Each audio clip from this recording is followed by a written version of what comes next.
dang it. All right, how about now? Okay? I just had to make sure you saw me clearly when I tell you, you do not lack motivation, you do not lack discipline, you don't even lack consistency. You just lack knowing how to actually achieve your goals. So in this video, I'm going to explain to you how to do just that, how you can use 4 steps to literally achieve any goal you want to in life. So let's get to it. Now, just so we're on the same page, you do know that change doesn't happen overnight, right? You do know that no matter how many flat tummy teas, how many detox drinks you drink today, you will not be 50 pounds lighter tomorrow. You do know how many YouTube videos you watch, no matter how many books you read today, you will not have a degree in biology tomorrow. Okay, I want us to understand that. Because one of the things that a lot of individuals don't realize is how to actually get to the big moments. We love to see the people walk across the stage. We love to see the people post they got to 1 million followers. But what actually led to that thing? Because as we know, you don't change overnight. So what actually is the change? The change actually comes from the small things that you do on a day-to-day basis that eventually leads to those big things. An example of this that's easy is somebody that's graduating high school, right? Yes, we see them walk across the stage, i.e. the big goal, but what actually led to that? Years of tests, years of quizzes, years of waking up and going to class, years of projects and homework things. And then we have to think about it, but they had to build upon it because the homework you got when you were in the 5th grade is nothing like the homework that you get when you're in the 8th grade. The tests that you have when you're in the 9th grade are nothing like the tests that you have when you are in the 12th grade. So essentially, it's like they're getting a little bit better every single year, which is probably saying something similar to they're getting a little bit better every single day.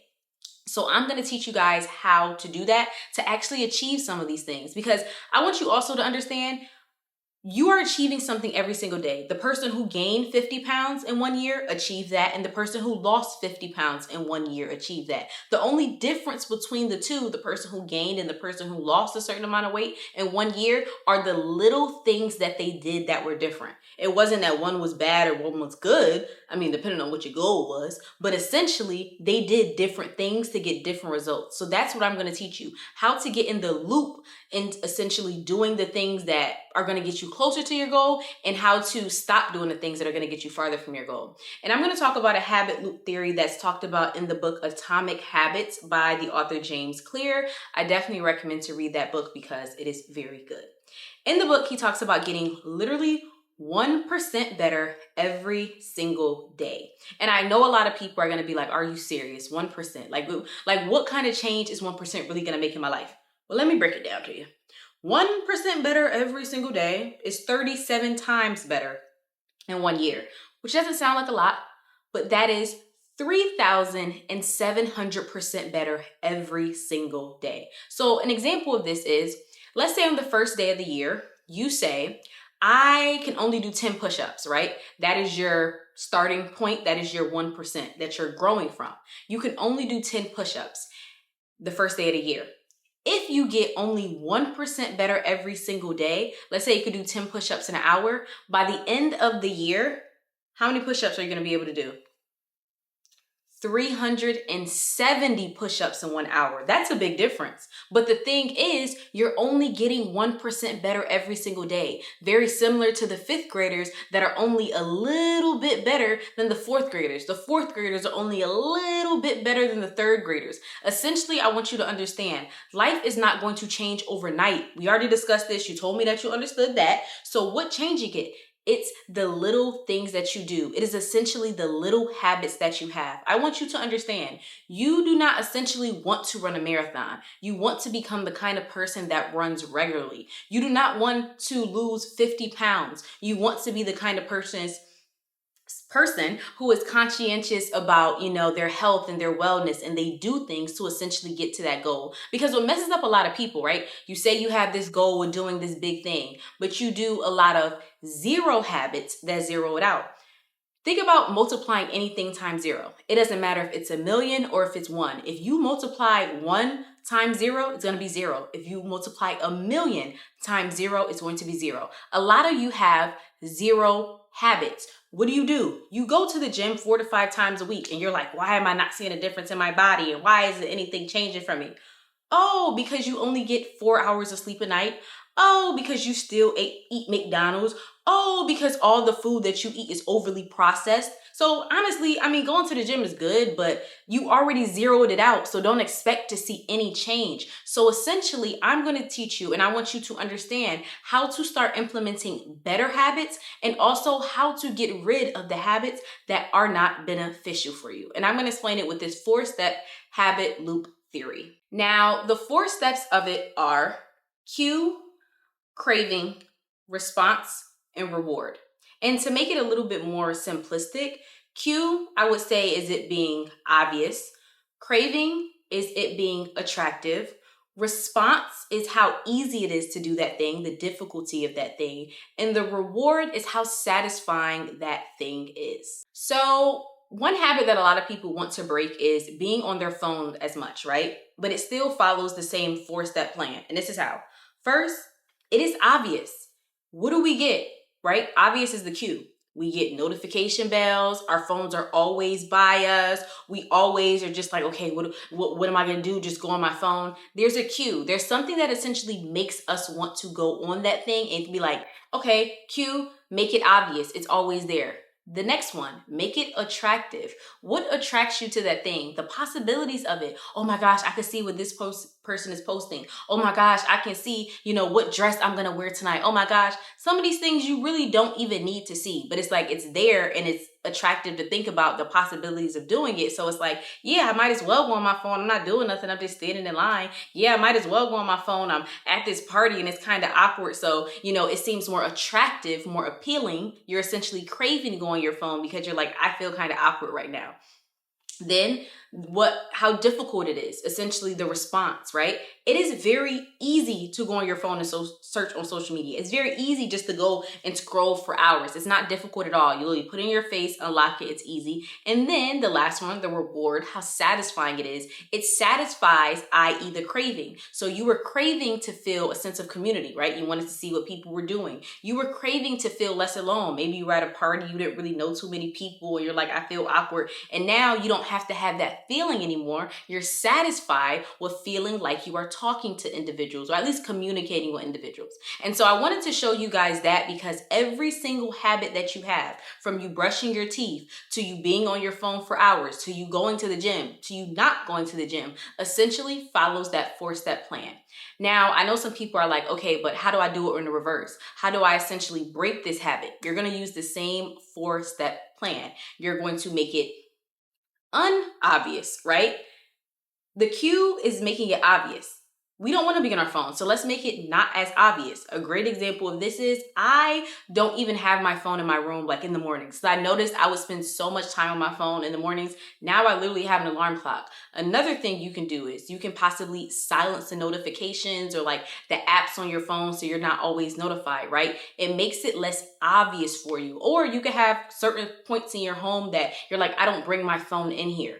One place a lot of people need to start is the bathroom. There's no reason why your phone is in the bathroom with you, okay? The next one, we are going to essentially make it unattractive. How can we make this thing unattractive? One thing that I started to do, and I think this is a great help for some people, go into your settings, see how much time do you spend on social media, and then I want you to tally that times 7. How much time do you spend a week wasting? And another thing to make it a little bit heightened and make it really unattractive that I start doing, I always tell y'all journaling is great, start journaling.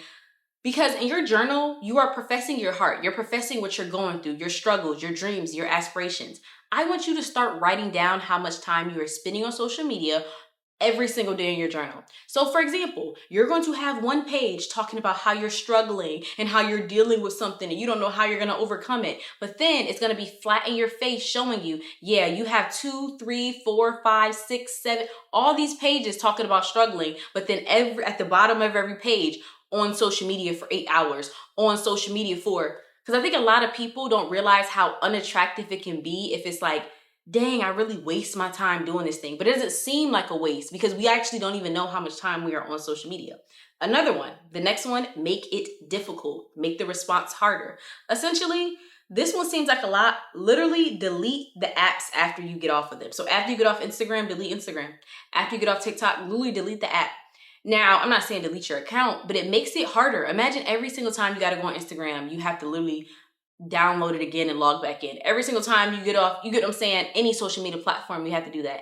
It's going to make it less of a essentially thing you want to do because it causes more friction. It makes it more difficult. So it's like, I kind of like before I would just go on my phone because I knew I could scroll for hours on end. But even sometimes that little bit of friction of you having to download the app again and you having to, input all your information again, it literally will make you be like, I don't want to do this thing. And also you can search it up on TikTok. I'm not sure the names of the apps, but they also do have apps where they can lock certain social media platforms that you tell them to for certain times throughout the day. So that literally can make it difficult as well, because if you tell yourself you can't be on Instagram in between the time of 2 and 6, then it's going to be very difficult to be on Instagram between the times of 2 and 6.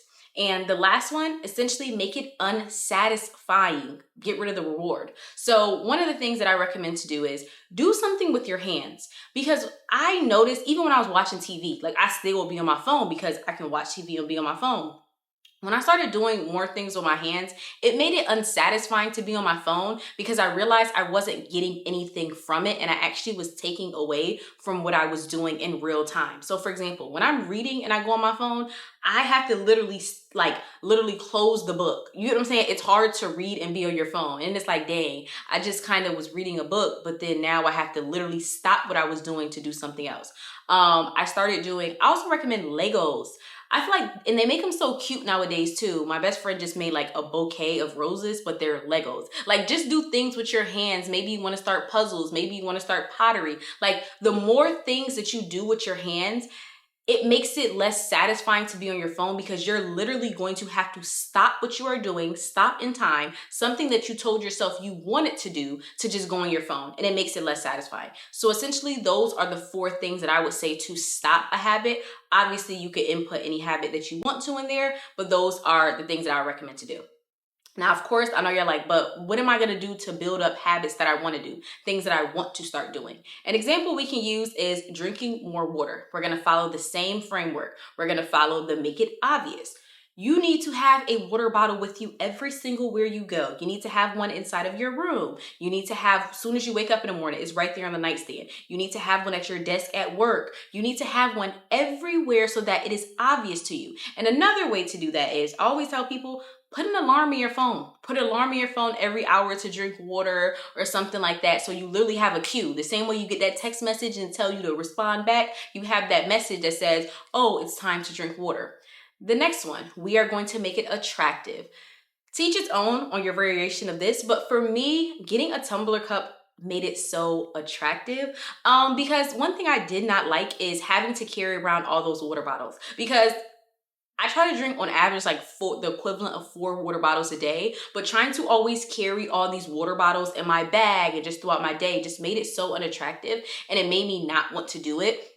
And another great thing is like the tumbler. I don't know, maybe it's just as cute to me, but I just like my little tumbler. It does not have to be a Stanley cup. You can find one on Amazon. You can find one at TJ Maxx, Marshalls, but just a tumbler cup. Like just romanticize it a bit. Make it a little bit more attractive to make you actually want to do that thing. And then going off of that, make it less difficult to actually do that thing. So the tumblers actually do that for me as well. It's less difficult for me to get the certain amount of water that I have to drink a day, because first and foremost, I used to forget when I used to drink the water bottles, like how many water bottles did I drink a day? And it made it difficult for me to hit my target. Another great thing about it too is it makes it easier because, like I said, I don't have to carry around all the water bottles. And then I think it also makes it easier for me to drink water. Maybe it's just me, but I feel like when I have just a regular water bottle, like a Poland Springs, a Deer Park, like those just spring waters, I would literally have one water bottle and it would take me like 3-4 hours to finish it. I don't know why, but when I have a tumbler cup, it makes it so much easier to hit my like target, because I think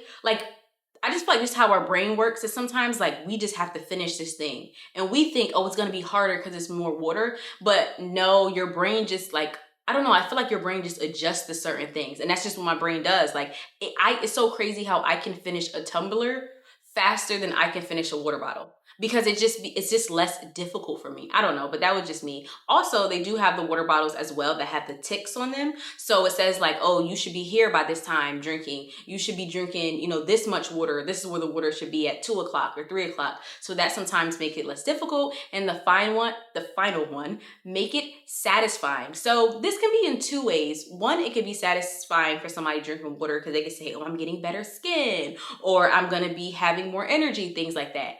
That's great if that helps you, because I mean, that is the benefit of drinking water. But one thing that also helped me is I had to realize you have to take care of the basics first. It's so easy. So many girls spend all this money on this skincare and getting your skin better and getting this toner and this exfoliator. The real reason why your skin looks like that is because all you drink is soda and juice, especially red juice with red 40 in it. You need to stop. I had to be like, you know what? Once you drink a certain amount of water a day, then you could actually buy that skincare. Because my thing is you trying to get your skin together, you trying to do this and do that. You're not even flushing your body out so your body can naturally get your skin together. And so that's one thing I recommend for the reward to make it satisfying. Like tell yourself, hey, I'm going to start, I'm going to, get myself this after a couple weeks. I'm going to get myself that. I think it makes it just a bit more like of a challenge, if you will. And I don't know, but I say that to say that 4-loop theory you can use with anything, the things that you want to start and the things that you want to stop. But you just have to figure out what specifically are you going to do for the cue? What are you specifically going to do for the craving? What are you going to do for the response? What are you going to do for the reward? So essentially, it just makes it easier for you to do. It's just, and that's why I said in the beginning of the video, it's not that you lack consistency. It's not that you lack discipline, because you already do things. We all have habits. Everybody has habits that they do. It's just about changing your habits. You're already consistently doing something. It possibly is just getting you away from the life that you say you want. You already have motivation to do certain things. Like most people work full-time jobs and then still do Instacart and all this other stuff on the side. Like it's not even a lack of you having motivation. Is simply you just not knowing the steps and the things that you have to do to essentially start doing the new things. So I hope you guys like that video. Like I said, I definitely recommend Atomic Habits by James Clear. I really like this book. I read it earlier this year and I was like, you know what? I think that makes so much sense. Like it's the small things, it's the little things that we do that actually change. And we're so worried about the big things. One example he gave in the book was of a cycling team, I believe, in Great Britain, and they did not win any cycling awards since like the 1900s some time period until 2008. They didn't really win anything. They got a new coach, and their new coach started doing things that nobody thought would really make a change. When they were transporting the bikes to go to different races and stuff, he literally painted the inside of the van white.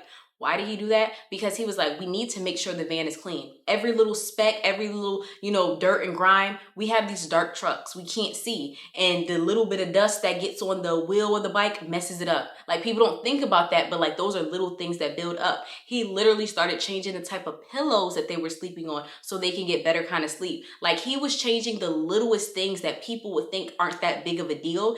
And within 4 years, they became one of the best cycling teams in the world. They won all of these races. Mind you, for the past 100 and something years, they've won nothing. And you're telling me in 4 years, they were able to win all of these things?